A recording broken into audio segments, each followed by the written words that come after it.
Hello, everybody. Welcome to the Main Street Money Podcast, where Wall Street meets Main Street. I'm Andrew Gay. And I'm Zach. Thanks for joining us for another week right here in the Texas Hill Country. Well, Zach, thanks for joining us.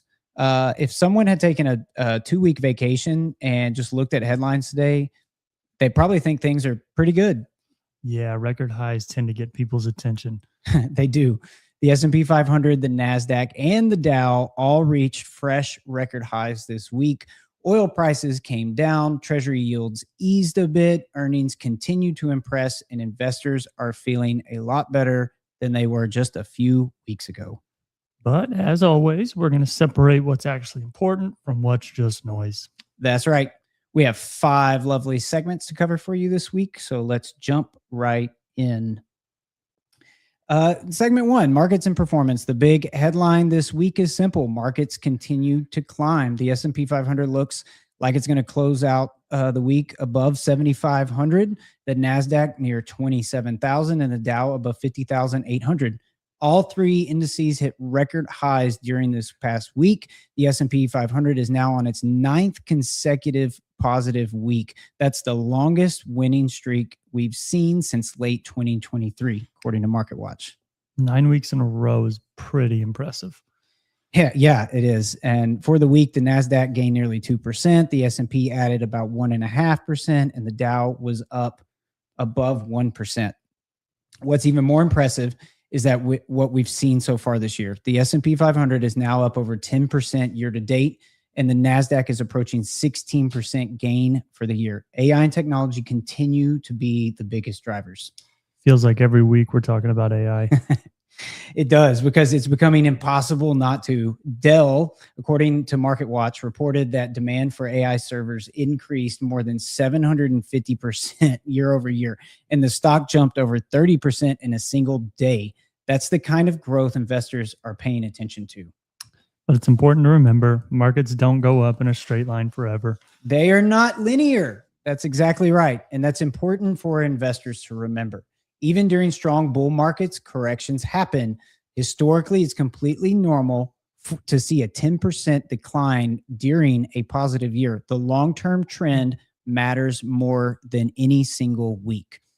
So moving right along, segment 2, the economy, inflation, and interest rates. I'm going to pull the market update visual back up here in just a second if you're following along with us.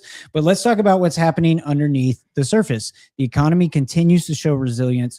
Growth has remained positive. Unemployment remains relatively low, around 4.3%. The wage growth has been running about 3.5% annually. That's not a booming economy, but it's a healthy one, Zach. Yeah. And the key variable is still inflation. It is. It has been, and it still currently is. The market got some relief this week because oil prices moved lower as tensions in the Middle East appeared to ease. Lower energy prices could help reduce inflation pressure later on this year. And that helps explain why investors seem more optimistic this week. It does. The market isn't looking at today's inflation number. It's trying to figure out where inflation will be 6 months from now. Treasury yields also eased a bit this week. The 10-year U.S. Treasury moved back towards 4.45%, which helped calm some of the concerns we saw earlier in the month when Treasury yields were approaching 4.7%. And the Fed still remains in wait-and-see mode. They do, absolutely. The current Fed funds target remains 3.5% to 3.75%. Policymakers continue to signal patience while they evaluate inflation and economic growth.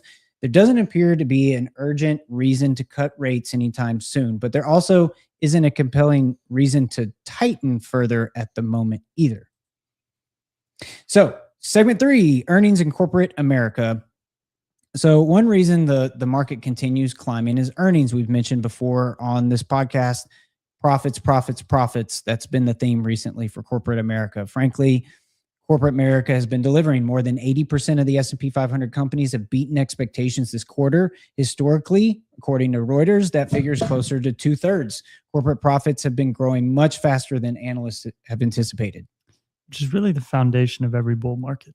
It really is. Stock prices can get ahead of themselves for a while, but eventually earnings have to back that up and support the valuations in the stock market.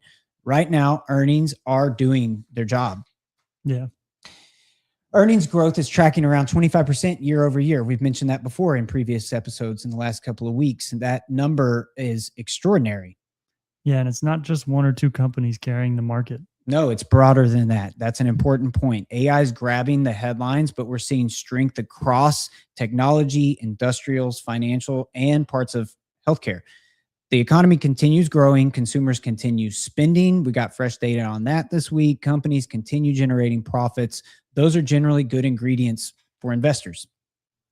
Segment 4, what retirees and investors should be thinking about. I've got a pretty good one for you, Andrew.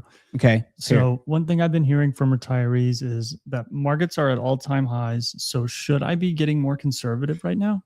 That is a really good question. It's one that we hear a lot here at Texas Hill Country Advisors, but I would submit to you that maybe you could reframe that question in a little different way.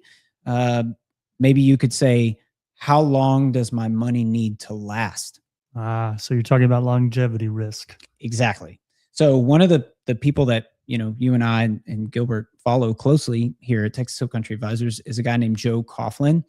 He is at the MIT Age Lab. His research focuses on the reality that retirement today is fundamentally different than it was for previous generations. People are living longer, healthier lives, and spending more years in retirement. Yeah, retirement isn't just a 10-year thing anymore. It's not. It used to be looked at from that perspective, but for many people, it's now a 25 or even 30-year event. So think about this, healthy 65-year-old couple today has a very real possibility of one of the spouses reaching their 90s. That's why longevity risk, the risk of outliving your assets or running out of money, can become as important as a lot of the other common types of risk, like market risk.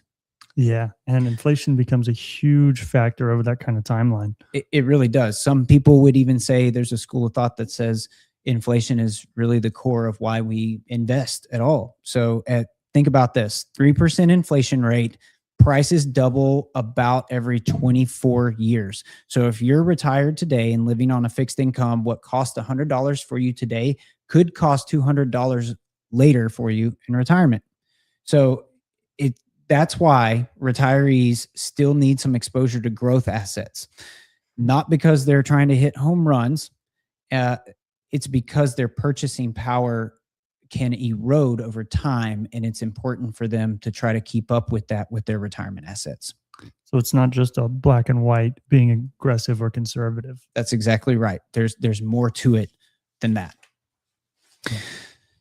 So it's one thing I would add before we move on and close this out today is that asset allocation matters in the context of what we're talking about and in your personal financial goals. Too much risk can hurt you, but too little growth can also hurt you. So the trick is to try to find a balance. Mm-hmm. So Section 5, and close this out and wrap us up for today. Closing thoughts. All right. So what's your big takeaway this week? I'd say this. The market continues to reward strong earnings, improving sentiment, and easing inflation concerns. The economy remains resilient. Corporate profits remain strong. Investors remain optimistic, but that doesn't mean planning becomes any less important just because things are good. No, it really makes it more important. It does. Record highs are exciting, but successful investing has never been about predicting the next headline. It's about building a plan that can survive uncertainty and that is right for you. Whether you're accumulating wealth, approaching retirement, or already retired, discipline still matters more than prediction. I'm going to say that one more time. Discipline still matters more than prediction. Couldn't agree more. We're Andrew and Zach with Texas Hill Country Advisors. Thank you for joining us for another episode of Main Street Money this week. You can find us at texashillcountryadvisors.com. We're on YouTube, LinkedIn, and Facebook. Have a great weekend, everybody. See you next week. Securities and investment advisory services offered through LPL, a registered investment advisor, member FINRA SIPC. The opinions voiced in this podcast are for general information only and are not intended to provide specific advice or recommendations for any individual. To determine which strategies or investments may be suitable for you, consult the appropriate qualified professional prior to making a decision.